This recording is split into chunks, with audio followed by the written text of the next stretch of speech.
So there's all sorts of great cognitive dissonance that's there by virtue of using theatricality to not show you exactly what's happening, but show you an interpretation or a presentation of what happened.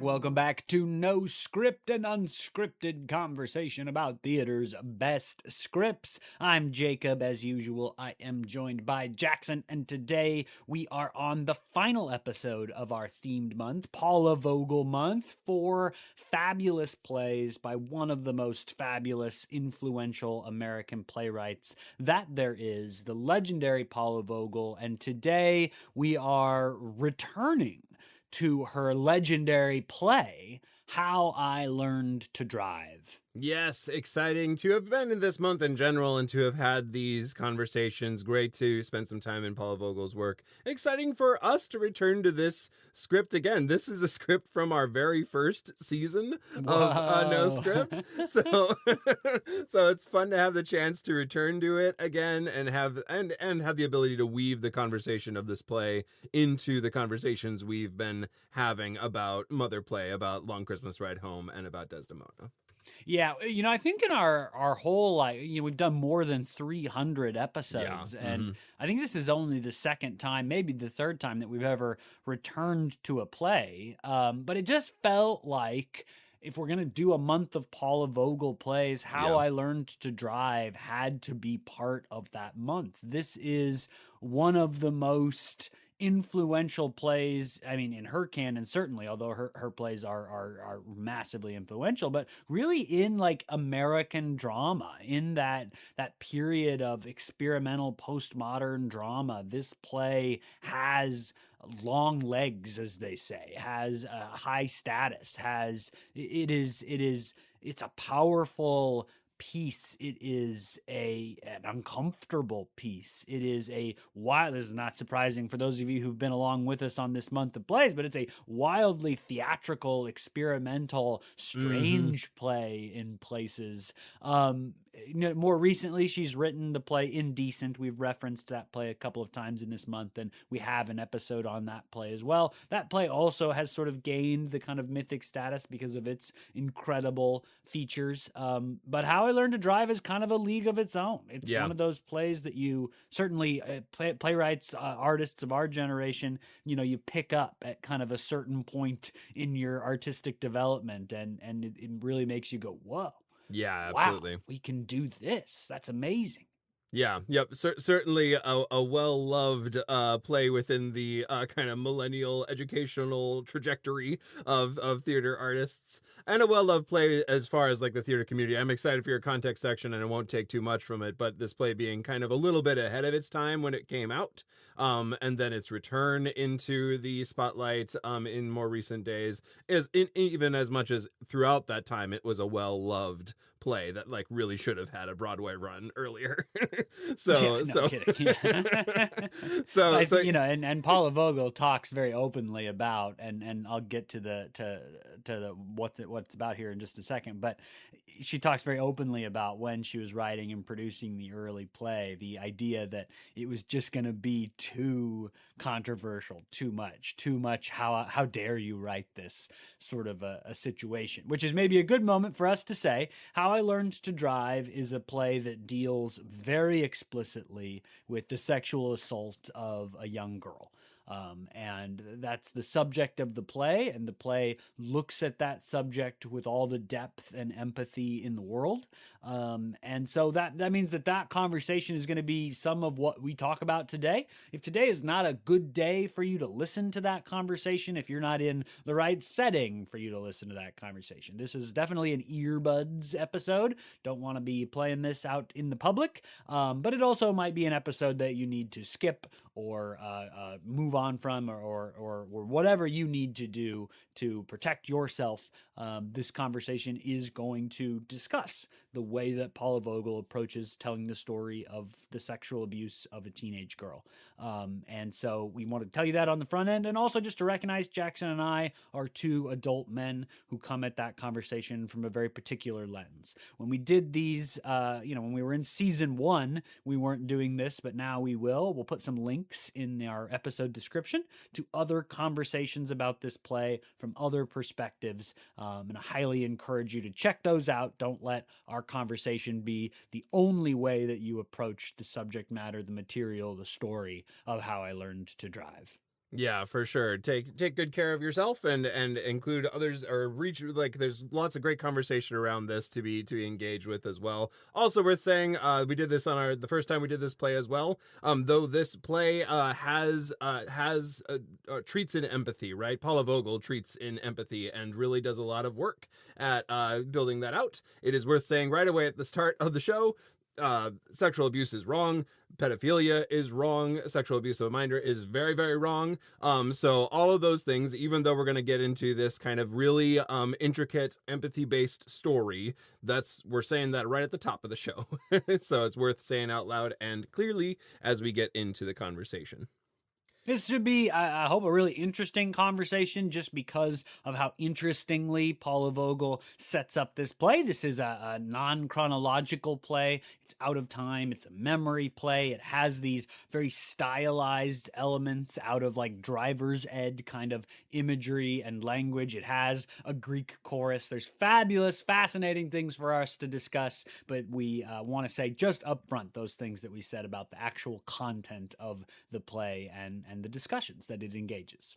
And with that, we're going to start moving our way towards the conversation. Before we do, though, want to say thank you to all the patrons over at patreon.com/NoScriptPodcast for making sure that we are able to do things like themed month, special guest episodes, and just in general, the general run of this show would not be possible without the patrons over at patreon.com/NoScriptPodcast. Thank you all so much for being a part of making this show happen. If you're looking for a way to help out this show, a way to be involved in the NoScript community in a really interesting way, Patreon is a great way to do that. We have access to patron-only posts over there and a couple different tiers of patronship. Notably, one tier, the playwright tier, involves getting a special credit occasionally on the show. We tend to do those at the start and the end of the seasons, but also when a new person joins. So thank you today to Janine Sternlieb for becoming a new playwright tier patron of the show. Thanks for jumping into the mix over there. Excited to have you over at Patreon.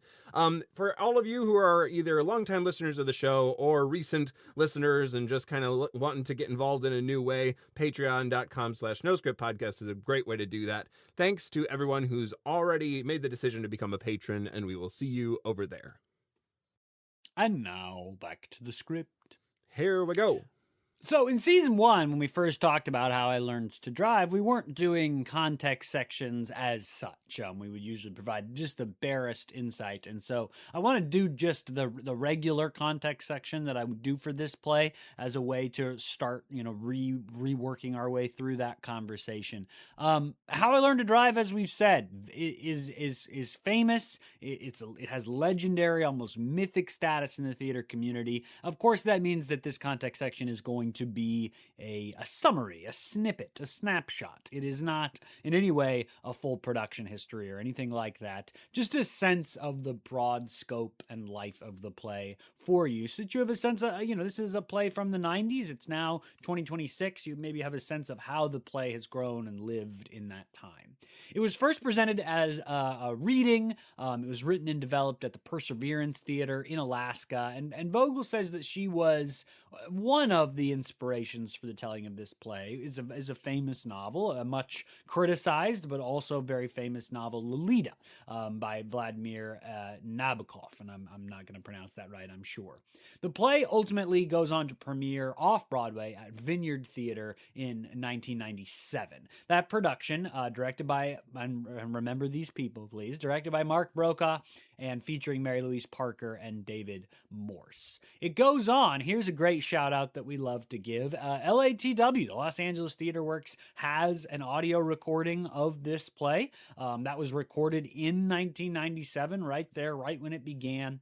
1998 at American Repertory Company at Center Stage in Baltimore. 99 at the Arena Stage in D.C. at Mark Taper Forum in Los Angeles. 2006 at the T. Schreiber Studio in New York City. 2007 at Tallgrass Theater Company in Des Moines. 2012, there is another New York City revival at Second Stage Theater. There's some great material out there about that Second Stage production now, even 14 years later. Interviews with the cast, the director, clips, and things like that. Great place to go check out. I've said before on the podcast, Second Stage just does better online material than other people. They're very good at capturing and creating these things that you can engage with about productions that you may never get to see. I mean, I certainly didn't go to New York City in 2012 to see the play, and now it's 14 years later, but I can still participate in like the community life of the show in some way because of all the work they do on archival about the culture surrounding the play. Very, very, very good work. 2015, it had its London premiere at the Southwark Playhouse. 2017 at Cleveland Playhouse. 2018 at Wilbury Theater Group in Providence. 2019, Playmakers Rep in Chapel Hill. 2019 also at the Raven Theater in Chicago. And then we come to those dreaded years. In 2020, there is a Broadway revival of the off-Broadway original production that is scheduled. This is going to be directed again by Mark Brokaw. That's going to feature Mary Louise Parker, David Morse, and some of the other ensemble characters also come back to reprise their roles. Sounds really cool, right? Broadway revival. Love it. Scheduled to come out in 2020. Oh, crap. Oh, no. Yeah, and so that did not happen. There is, you can go watch on YouTube right now, a really lovely, very generous and open-hearted, like, kind of letter to the community that Paula Vogel recorded in the midst of the pandemic. And it's in part about the fact that the show is, you know, essentially at that point canceled. It starts with her talking about being in isolation. It talks about the production. She goes on to actually do the opening monologue from the play herself. Very, very lovely. And of course, that COVID interruption does not cancel this production entirely. It does, in fact, come out 2022 on Broadway with Parker and Morse reprising those original roles. It's very interesting, right? Because Mary Louise Parker was in her 30s when she originally played a little bit, the protagonist, as if you don't know the play, Jackson will tell you about here in just a moment, and that was 1997. And the play actually makes very specific reference to the character's age, and there's a note about changing the age of the character to meet the actor playing a little bit where she is. And so, you know, if Mary Louise Parker's in her mid-30s in the 90s, let's just call it 20 years later, right? Or 30 years later. So she's now in her mid-50s as she plays this same role. And that becomes, at least as far as I can tell from the interviews with the cast and the director, one of the ways in which they approach returning to this story and this play. If the play is a memory play of this person in her whatever age she is looking back on her childhood, well, what does it do to the character and the story if she's not in her 30s anymore? She's in her 50s and she's looking back that much farther at what happened to her and how it shaped who she is. Really fascinating, interesting stuff. I would love to see. It'd be interesting. I mean, probably archival footage exists of both those productions. You may have to go to New York City to see it, but it would be interesting to watch both of them back to back and see how that change in approach actually does shape the story. There's some great clips of the show from that 2022 Broadway revival on YouTube you can check out. Mary Louise Parker is obviously fabulous. David Morse, obviously fabulous. Check it out. It certainly helps me get a sense of the way the characters are shaped and portrayed. There's more productions. 2024 Backyard Renaissance in San Diego. 26 at, and I'm pronouncing this wrong, I'm sure, Hartefact in Italy. And then just closed at the beginning of our Paula Vogel Month, April 2026, at the Venice Theater in Florida. And if you are in Florida, you can see this in April 2027 at the City Repertory Theater. This play has been translated and produced internationally, places like Chile and Singapore, etc., etc. It received, of course, the 1998 Pulitzer Prize for Drama. Those original productions also received 3 Drama Desks Award, Outer Critics Circles Award, Lucille Lortel Awards, Obie Awards, New York Drama Critics Circle Award. I mean, the list of awards and lauds for this play go on and on and on. And I, for this particular context section, I left out the fact that colleges have produced this play en masse since it originally came out. I mean, this play has been produced hundreds and hundreds and hundreds of times here in America, around the world. It is a seminal piece of American drama. It certainly shaped me in terms of how I think about what theater is, and what it can do in its relationship with the audience. Yeah, for sure. Excited to be returning to it today. I'm going to give us just a little bit of a summary. I'm going to try to keep it, I know I always say this, I'm going to try to keep it very short this time, though, because we've already synopsized this play, and it is a very well-known play. So we're going to jump into a quick summary of the play. This play focuses around the character Lil Bit. She is 17 in 1969, and that's kind of the a moment to track her age, but played by an actor who is somewhere older than that. And as Jacob already mentioned, there's some generosity in the kind of age of that actor as it is cast. Also focuses around her Uncle Peck, who, as you kind of maybe already know, is the person who sexually abuses her in her younger age, and tracking the story of their relationship from a very young age.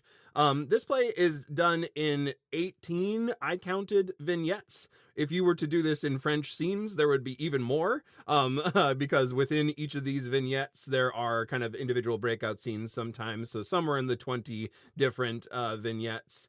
And they are each set up by these phrases from driver's ed that repeat over and over again. There is safety first used. There is shifting from first to second gear. There is you and the reverse gear, which is a repeated refrain about kind of moving back in time. And so this story is told non-linearly across the times of like really 1962 on through I think 1979 is the latest date that I wrote down. So kind of a long swath of Lil Bit's life as she recounts this story of her and her Uncle Peck.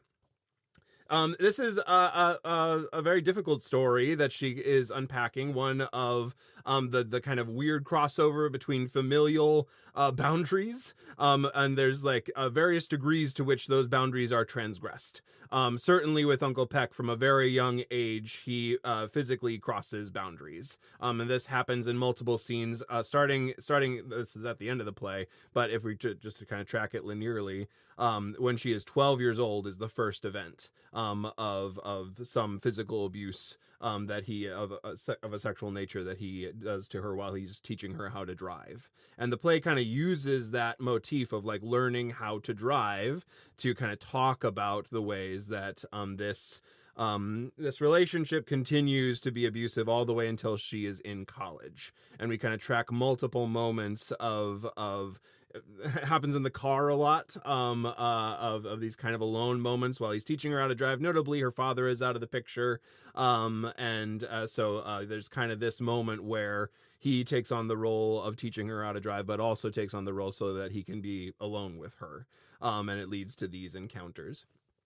There's a number of scenes that kind of talk about her on her way to college, and we note that her family system is also kind of a very sexualized family system. In fact, all of the people's nicknames, the names that are used more than their real names, are all based in some degree on a sexual nature, and often in relation to like their genitalia.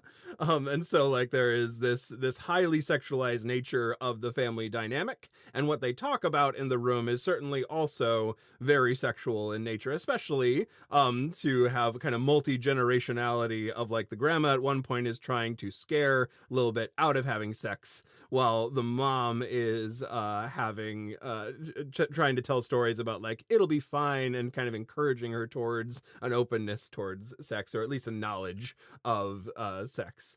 And so there's all sorts of kind of weird familial boundary crossing happening there as well. Um, the story does eventually reveal kind of forward in time at college. She continues to be reached out to by Uncle Peck, who continues to make advances, continues to like send her gifts, and at one point starts to like send letters that are like a countdown of time. And what becomes clear is that it's a countdown to her 18th birthday. Which is the age where statutory rape is no longer in the equation for their relationship, and she learns that, she becomes aware of that, and there's a confrontation eventually near the end of that countdown in a hotel room where she manages to set a boundary. Again, it's a very up in the air sort of a scene. At one point, he flat out like proposes to her. Again, Uncle Peck is in his 40s and she is 17 in this scene, or just about to turn 18. He says that he would propose, he'll divorce his wife, and that they could be married. And even though at one point he like cajoles her into laying down with him, she eventually says no, gets up and leaves, and that's the last time she sees him. What from a arc of time perspective, what kind of follows is about 5 years where she doesn't see him, and he eventually drinks himself to death, and he dies. And then we kind of get this like last monologue from Lil Bit, kind of reflecting on how to move it through that, especially with him no longer in the equation. She has wonderings, especially as she's getting older, around like the route towards family. How do we re-engage family with the knowledge of this abusive system and abusive person that was a part of that family? How do we engage some notion of forgiveness? And again, forgiveness is sort of a weaponized word sometimes in these conversations, but to kind of clearly define it, forgiveness as a route to personal empowerment, so that the person no longer has power over you. Reconciliation is a different sort of a thing, which is not really what forgiveness is talking about, at least in this sense. This like, is there a route that I can reclaim power through forgiveness of this person? And then the kind of slow realization that to some degree this story is going to be with her. The motif of driving is a motif that I'm sure we'll talk about some more. We're about to get into that sort of conversation, but the motif of driving is throughout, obviously, given the events and the circumstances around these events of abuse. But also the goodness of learning to drive, right? A lot of times driving becomes this sanctuary place for a little bit, and she drives on her own, often her own country roads. And the last scene is her kind of in the car, going on another drive and kind of seeing Uncle Peck in the rearview mirror. And there is this sense of some sort of ongoing acknowledgement of the way that story in the rearview mirror is going to continue playing some sort of a role in her life going forward. Yeah, let's start there at the end. One of the things that my dissertation is about ghost characters, and this is a famous ghost character in like the American canon, is Uncle Peck at the end of the play. At this point, Lil Bit has told us that he eventually drank himself to death, and that was many years ago, from whatever age the character is at. And again, as you say, Jackson, it's flexible what age this present tense version of Lil Bit is, whatever age she is looking back at this time. And it's approximately from when she's 11 to, I actually think that scene in the hotel room, I think she is 18 at that point. And so it's that stretch of like 7-8 years, right? And then whatever age jump a time she is in the telling of the story, in other words. But there's been a significant amount of time that's passed, and she talks about how even in that intervening time, she doesn't ever get like the sense of herself in her body back. She avoids very body centered activities like running and dancing. They also have to do with other traumatic experiences that she had as a child outside of her uncle.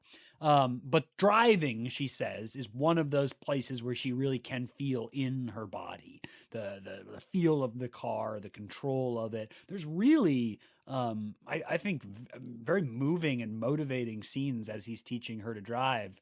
And I don't mean to suggest that you can set the sexual abuse aside, but in terms of the development of the relationship, the scenes where he teaches her to drive, I think are quite stirring scenes about taking power, protecting yourself, driving aggressively like a man is how he describes it, and teaching her to move in the world that way.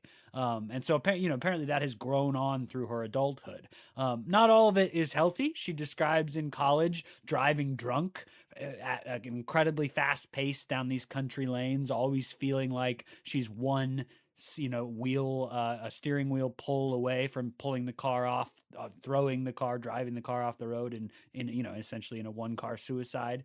So that's always there, right? None of this is free of what happened to her, but at least driving is a place where she can feel in her body. And there's a really particular moment where she describes it, I'm sure we'll talk about, where she becomes separate from her body. But now at the end of the play, she says, after all this time, I'm still not in my body. I'm working on family and forgiveness, as you say, but I still love to drive. I love to feel in my body when I drive. And then here's the stage direction. She gets in the car, and the stage direction is, Lil Bit adjusts the rear view mirror. A faint light strikes the spirit of Uncle Peck, who is sitting in the back seat of the car. She sees him in the mirror. She smiles at him, and he nods at her. They're happy to be going for a long drive together. Lil Bit slips the car into first gear and then says to the audience, and then I floor it. And then sound of a car taking out, blackout. So you get this moment where she, and the adjusting of the rear view mirror is an action that he teaches her earlier in the play. So there's sort of a repetitive ritual to that. And as she does it, she sees this thing, this person, this spirit, this ghost, this whatever, sitting in the backseat of the car. Now, one of the things that happens in theater that makes this so powerful and interesting is that in the theater, that's a real person.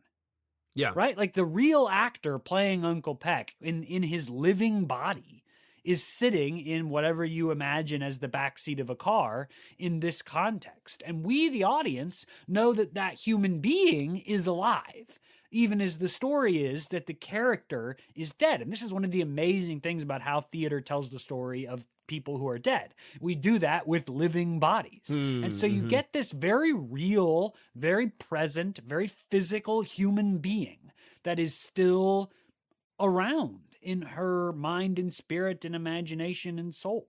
Yeah, the physicalization of that presence that still resides on our psyche is something cool about theater and about visual storytelling. I think that's something cool that visual storytelling can do in general, but certainly is taken advantage of well in this play and on stage, because like this certainly the role of Peck having that sort of like ghostly presence as a physical character is there at the end, but it's also echoed by characters who I haven't really talked about so far in the summary, with the chorus that is around, specifically 3 different Greek chorus characters. There's a male Greek chorus, a female Greek chorus, and a teenage Greek chorus characters that embody these memories of people in their embodied state as real actors in the room.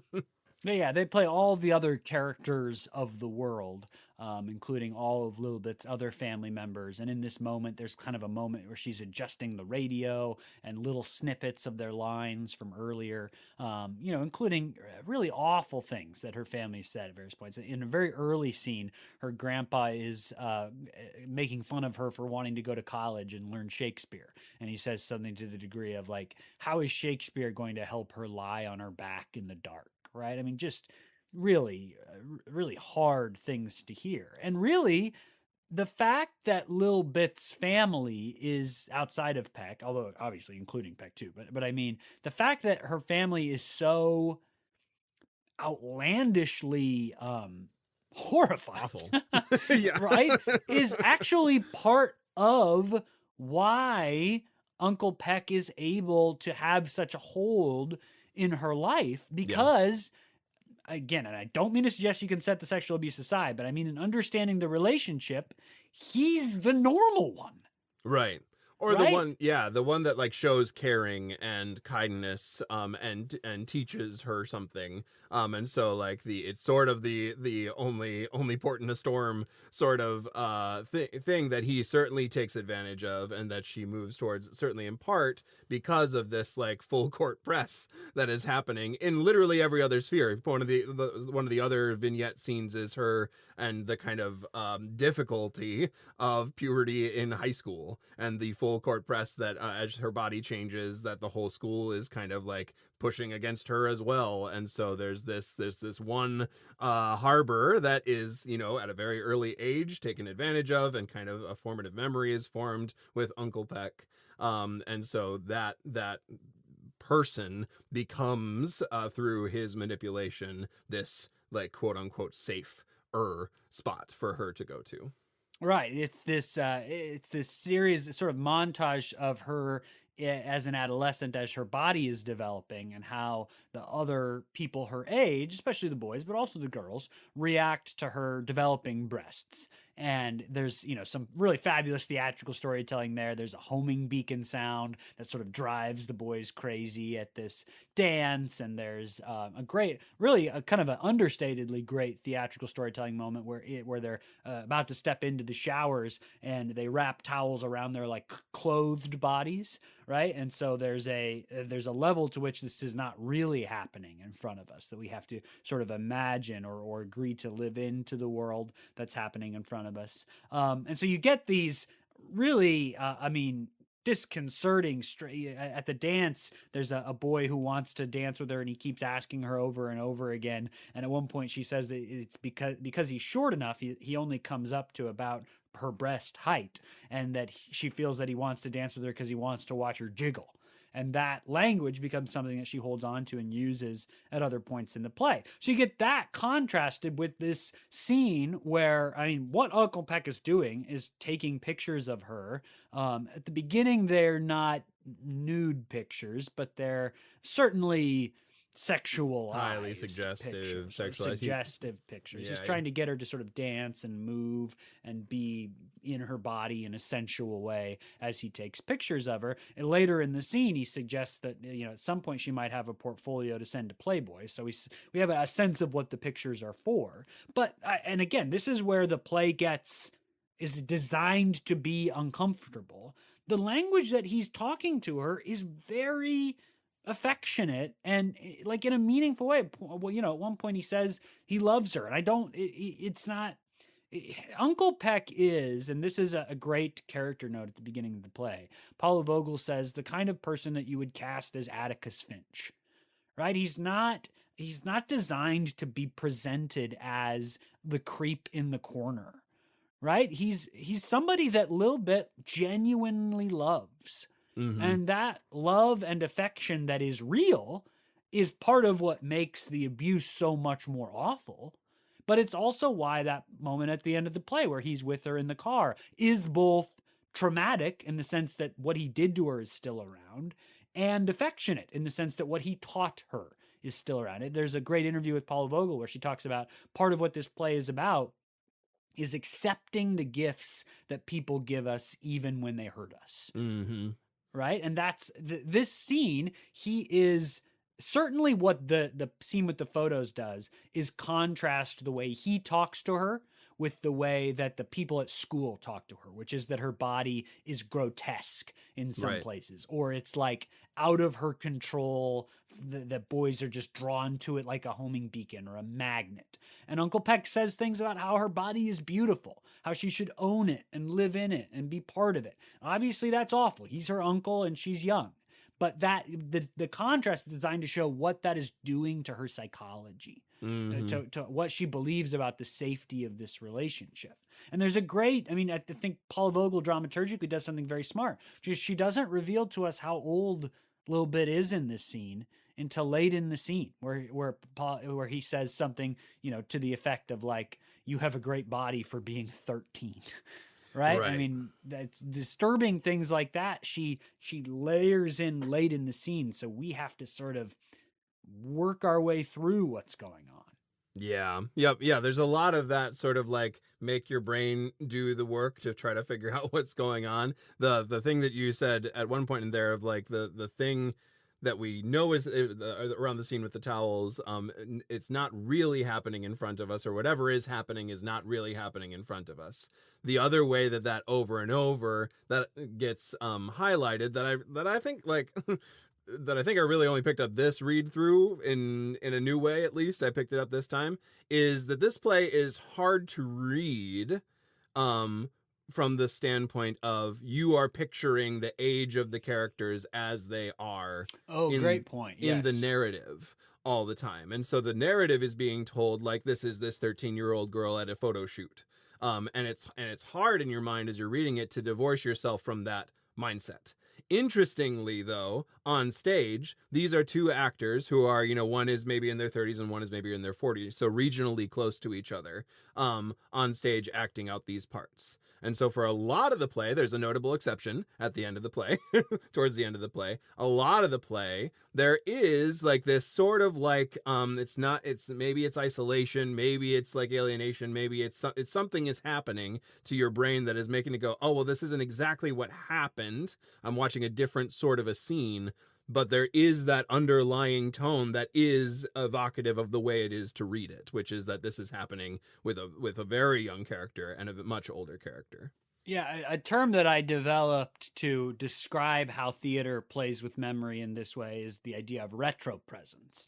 And this is Mm, when we see scenes from the past that are played with at least one of the characters in the present tense. And so in this case, Little Bit, all these scenes from Little Bit's past are not played by a separate actor, again, other than that one notable exception. They're played by the woman who is in her 30s, or in Mary Louise Parker's case in 2022, in her 50s, right? And so I think you're exactly right that these scenes, we always see an adult body in these scenes. yeah. We, the audience, that is what we witness. And the narrative story that's layered on top of that is of, for example, a 13-year-old's body, of an 11-year-old's body in the really, in the really traumatic, awful scene near the end. And so we don't ever get to divorce ourselves from the idea that this is an adult body and a memory of what happened to her body at that age, but she's remembering it as herself now. The other thing that does, or at least one of the other things that does, is that the idea that Lil Bit is more mature both physically and emotionally than her age suggests is part of the abuse. It's part of the angle that Uncle Peck is taking to justify the abuse. Well, you're more grown up. You're physically more grown up. And again, that line that is so awful, that you have a great body for 13, right? The Yeah. idea that she's physically more grown up and that she's more mature than other people of her age is part of what Peck uses to justify the abuse. So there's a very particular thing that happens when, as he says that about her, it's also literally true because it's an adult body that we're watching in these scenes. Yeah, yeah, absolutely. That like cognitive dissonance, or maybe resonance. And like it's so weird. It's cool because it's weird. Because like what he is describing visually to us is an adult body, but in the scene it's obviously more nefarious in the sense that it's a child's body. So there is like all this stuff that's happening from a cognitive perspective on cognitive dissonance, and also I think sort of, and it's not quite incrimination, but maybe there's a culpability perhaps. There's the question over and over of like, especially from a systematic perspective, as you engage scenes with the family or engage scenes that connect a little bit to her family, there is this like your brain's working overtime being like, how often have I participated in a system like this? How often does the age of the character determine my response to it, rather than perhaps just the personhood of the person in the story determine my response? So there's all sorts of great cognitive dissonance that's there by virtue of using theatricality to not show you exactly what's happening, but show you an interpretation or a presentation of what happened. And I also think it's worth acknowledging when we talk about this play that there is a scene, I don't remember, it's towards the middle of the play, maybe 2/3 of the way through, where Lilbet herself sleeps with a high schooler. And Mm-hmm. she is, at that point, she says she's going to teach a class. She doesn't quite tell us how old she is exactly in that scene, but if we take it as a given that she's telling the truth, that she's going to teach a class, then she is older than high school. And a high schooler on a bus approaches her. The high schooler says that he's a senior. She tells us that maybe he was a senior, but he had a pretty high voice for being a senior. And she takes him to bed. And so there's the cycle of abuse that we see go on. Very late in the play, after the confrontation in the hotel room, after Lilbet tells us that later, after she finally tells Uncle Peck no once and for all, that Peck goes and drinks himself to death, she has this line: "Now that I'm old enough, there are some questions I would like to have asked him. Who did it to you, Uncle Peck? How old were you? Were you 11?"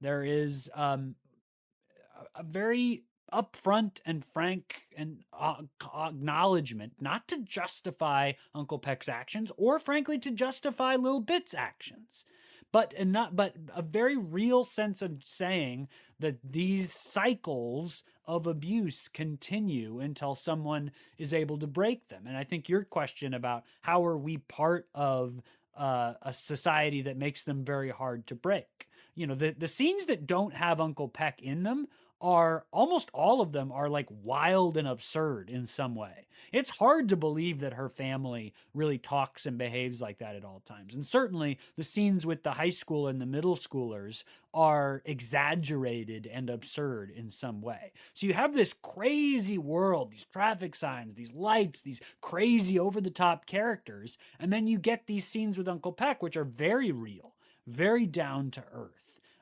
very dialogic, very human and affectionate. And there's something being said about the way this sort of whirling society that always that sexualizes young children, it allows for those other moments to feel maybe more normal or more normalized. Mm-hmm. Yeah, and makes those refuge moments or sanctuary moments of like alone in a car, or even with the, again, not good person but trusted person in the situation, alone with them, those moments are the relief from the machine that's around of the world that makes these things possible, that makes these circumstances possible.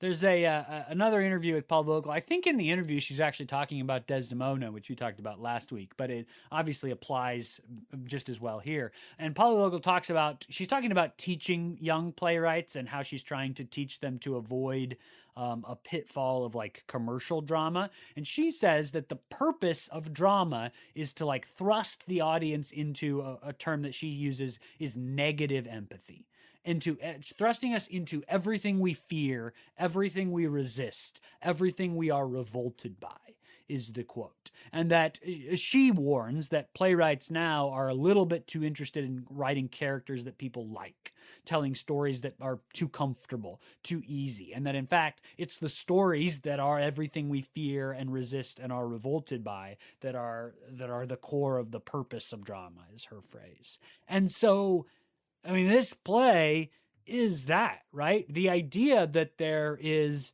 a pedophile, an abuser that is so likable, that seems so genuine in his affection for her. That for one of the really insidious things that goes on in the play is that he connects his alcoholism with a justification for the abuse. Yeah. It's developed this idea that he won't drink, he'll be good if she will reward him for not drinking. Now, sometimes that's just through her presence. He says he's patient, right? Sometimes it's just that we're going to be together, and sometimes it's physical. It's groping. At one point, he lifts her shirt and has mouth to breast contact as a reward for not drinking.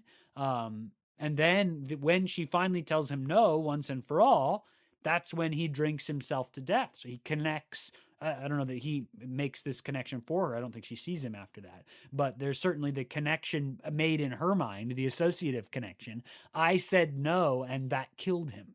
And that guilt is part of his ploy.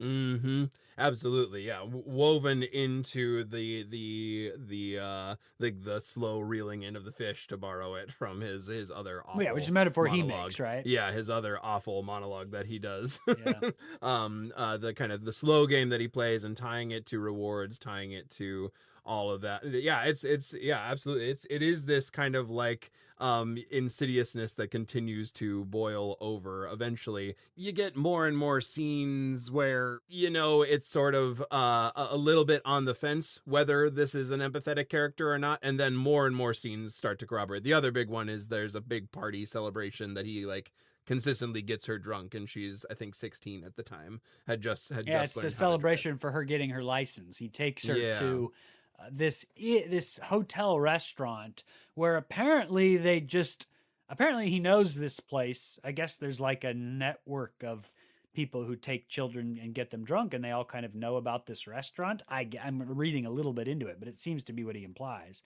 Yeah, that he there's can like a take her system. to this restaurant, and if he tips the waiters well, they'll keep bringing her more and more alcohol. He gets her addicted to alcohol, right? He begins the alcoholism that will, impact and influence her again throughout the rest of her life. Mm-hmm. I'm glad you brought up that interview too around negative empathy, because I that's been buzzing around in my mind since our conversation about Desdemona, and I think that is such an important part of what theater is there to do. Well, It's that's not the catharsis, It's right? catharsis. It's to delight and to instruct. So that's that whole wing of theater that is there. Like, theater is there certainly to have us have delight, to enjoy watching a play together, to enjoy an experience of being in a play together. But theater also has the role of instructing through catharsis, and through that pity and fear, and through that this negative empathy for a character, and seeing it in a new light enables you to catch it in when it's out and about in the world, or at least have the opportunity to, because of having an experience. So I really resonate with that as well. Yeah, there's one thing that I noticed this time through that I'm not sure that I've noticed before. There's this series of conversations throughout the play that Lilbet has with her mother and her grandmother, and their conversations, I can't quite tell if they're meant to be realistic memories or like heightened, exaggerated kind of amalgams of all the various conversations that she's had throughout her time with them. And it is designed to, the conversations are conversations about sex that a parent would have with their child about the time that they are having, growing into needing to have an understanding of what sex is and how it works, right? And maybe even more specifically that a mother might have with her daughter, just to make it. I think there's certainly that aspect too. And the grandmother and the mother disagree on what they should teach a little bit about sex. The grandmother's very much from the worldview that they should teach her that sex is scary and awful and that will prevent her from having it. The mother wants to be more upfront and open about it. And they go back and forth, and then they tell all these other conversations. They have really explicit conversations about how her grandfather comes home 3 times a day and wants dinner made and the bed turned down so he can have, so there's very explicit stuff. They talk about your first time. They talk about all these various things. Those scenes are begun with this phrase: on men, sex, and women, part blank. Part 1, part 2. One thing I never noticed is that there's a part 3. And that part 3 comes very, very late in the play. This happens after the scene, the confrontation in the hotel room, but before the split subjectivity scene, which is the first moment of abuse that really is the final scene of the play. This scene is on Men, Sex, and Women Part 3, and it's a conversation just with their mother. So it's a different kind of conversation than the other two. It's not mother and grandmother talking about sex.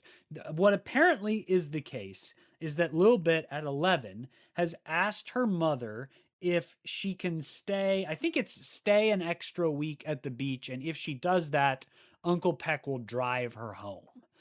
We don't get all the information exactly about what's going on, but that seems to be the situation. Maybe they're going on family vacation. She wants to stay. And if she's going to stay, then Uncle Peck will need to bring her home.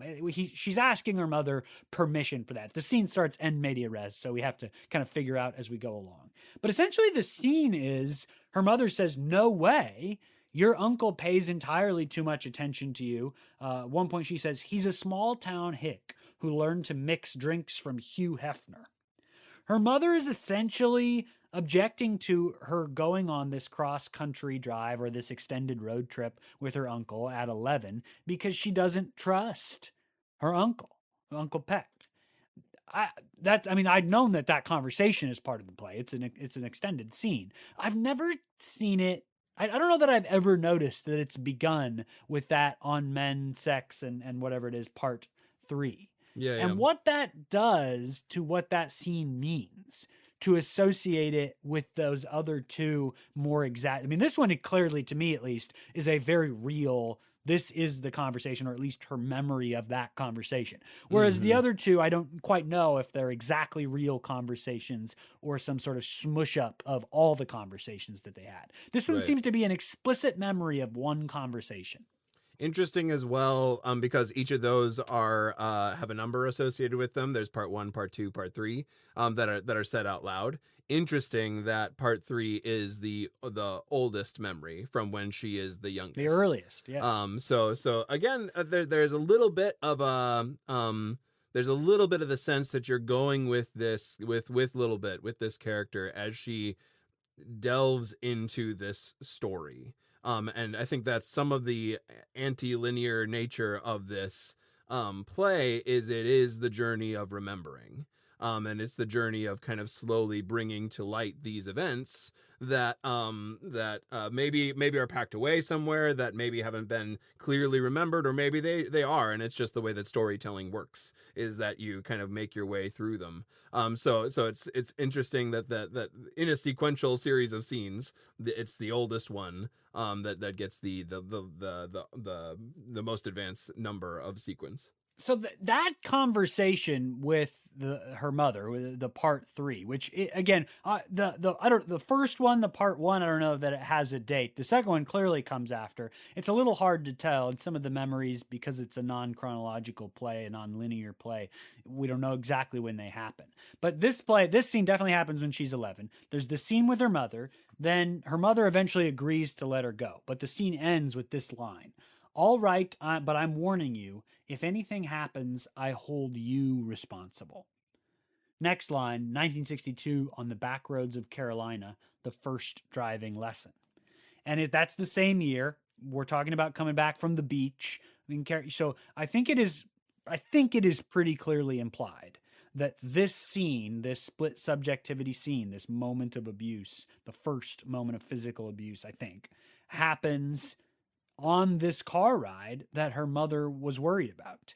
And we talked, I think, more extensively about this in our first conversation. This is an incredible theater storytelling. I know when we talked about Christmas Ride Home, you remember how much we were freaking out about the moment where he breathes breath into the puppet? Yeah. This is like that moment where Paula Vogel, in her mastery of storytelling technique, is able to set something up across the course of a story and then pay it off in the most incredible, and in this case, horrifying way you can imagine. They've had these Greek choruses. One of them is a teenage Greek chorus. I don't know that the audience would know that or not, really, to be honest with you. But the note about the actor is that she's supposed to read as substantially younger than the other characters. Paul Vogel suggests that you cast an adult actor because of the content, but that adult actor be somebody who could read as maybe as young as 11.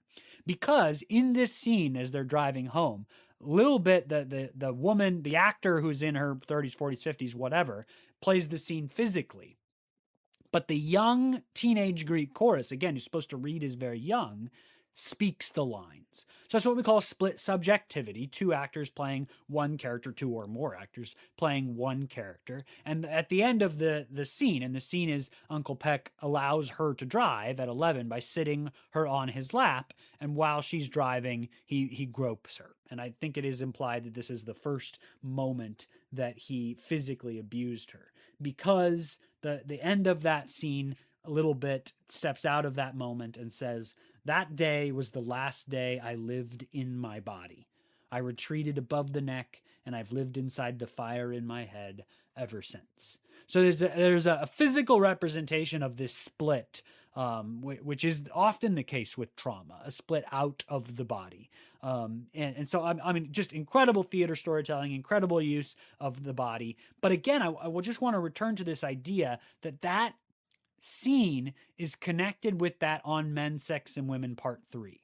And whether we're supposed to read this as part of that scene or not, I do think what clearly happens, that scene on Men, Sex, and Women Part 3 ends with that line from the mother, "All right, but I'm warning you, if anything happens, I hold you responsible." And so if these On Men, Sex, and Women scenes are lessons that Little Bit learns about sex and men, the roles, the gender roles, the various roles of responsibility around sex, what she comes out of is essentially, and correct me if you think I'm being unfair, her mother tells her, if your uncle touches you, you at 11 are responsible for that. Right. Which, just to be clear, in the marveling at the awesome of the writing, wild, right? Well, like, but the wildness is what I'm saying. Yeah, right? yeah. If these On Men, Sex, and Women scenes are lessons that Little Bit remembers, then the lesson here is that women, in this case, not a woman, a young girl, an adolescent girl, a preteen girl, that women, girls, female bodies are responsible for the consequences of sex, regardless of anything, including the fact that she's 11 in the car with an adult man. And so that's a little bit like throwing the mother under the bus. And there's obviously much larger conversations about society, and that mother obviously has been the victim of abuse and of maltreatment, sexually at various times too. So all that, recognizing what that line comes out of. Yeah. But it does... Again, I think Paula Vogel is setting up. We have these other two scenes with these lessons about sex that you're like, oh my gosh, that's wild, that's exaggerated. You can see how she got these misconstrued ideas about sex from them. I totally understand. And then you get the one that you're like, oh no. Oh no. Yeah. She thinks it's her fault. From the beginning. She was told it was her fault. Yeah. Yeah, by her mom. Yeah. The consequences of all three of those scenes kind of land home much differently in this one. I think you're right too to notice that the locating it with just the mom certainly sets it in a different tone, because the other ones kind of play as these in the uncomfortability and the uncomfortability that this play deals with, the comedic scenes of these three women kind of talking with each other and sharing things that are well, and the other two scenes, kind of the bit is that the grandma has these really outdated, extreme ideas about sex and relationships, and the mom is the one who's trying to be like more reasonable about it. And that's kind of the vibe of the other two scenes, which again, I think you're right to say, that makes this third one, when that kind of language comes out of the mouth of the actor playing the mother, like, oh, well, I guess we haven't escaped these ideas. Yeah, that's a big reversal in those three scenes, to have the mom kind of pick up that language as well. Well, and there's a scene much earlier in the play where Uncle Peck's wife appears as a character, which should be played by one of the three chorus members, but appears and essentially says, my husband's such a great person. It's that darn niece of mine that's seducing him away from me. I can't wait till she goes to college and I can get him back. I think she calls her a vixen at one point. So that is built certainly into the family structure earlier. Yeah. We could do another whole episode on this one being our second one. What do you think? 5? Should we do 5? Yeah, let's do 5 we over could the fill course. 5. There's no question. Absolutely, we could zoom in on so many aspects of this play, and have rich conversations. Alas, we are again at the end of our time for our conversation, and interestingly, at the end of the month-long conversation about Paula Vogel's plays that we got to have this month. Such a gift to be able to spend time in these plays, to be able to share in these stories that Vogel has decided to share with us, and glad of the chance to have the conversation here, but also the conversation with all of you out there in podcast land, which can continue by virtue of the complicated thing that is the internet. We would love to extend the conversation to all of you out in podcast land. You can find us on the socials. We are at the username at @NoScriptPodcast. We also have a Gmail, noscriptpodcast@gmail.com. Another thing that has changed since we recorded the first episode is Twitter doesn't exist anymore. So find us on any of those social sites that we are on, and we'd love to keep chatting about How I Learned to Drive or any of the plays from Paula Vogel's lexicon, certainly our themed month with you. If you enjoyed this conversation, if you've enjoyed our themed month, we do invite you to recommend us to your family, your friends, anybody you know that likes theater or conversations about writing, that kind of stuff. Send them our way. We are on Apple Podcasts, Spotify, YouTube, all the places you get your podcasts. You can also like our Facebook page where a link to the new episode appears every Monday when we publish, including next Monday. When we're back, it won't be a Paula Vogel play next Monday, unfortunately. Yeah. But it will be another great conversation about another great script. Until then, I'm Jacob, here with Jackson. Thanks for joining us for No Script, the podcast.